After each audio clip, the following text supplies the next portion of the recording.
আছো মই অঁ ক এই আজি কি মাংস বনাব মোৰ ষ্টাইল মানে কি জাত তোৰ ড্ৰাই ফ্ৰাই হ'ব আৰু ড্ৰাই ফ্ৰাই হ'ব এতিয়া মামীয়ে কওকচোন কি বনালে মই বনালো চালাদ ভাজি আপুনি কি বনাইছে এইফালে চাওক মই বনাইছো মাছ আৰু জাতিলাও তাৰপিছত এতিয়া মাথা বেঙেনা চেঙেনা দিয়া ভাজি বনাইছো ঠিক আছে ঠিক আছে আৰু ভাত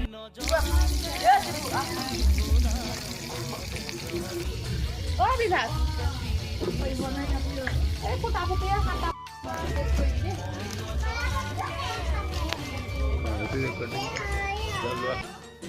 মামাই মাংস বনাই আছে তেওঁ বহুত ধুনীয়া মাংস বনাই কিন্তু মই ক'লোঁ আজি ড্ৰাই ফ্ৰাই বনাবলৈ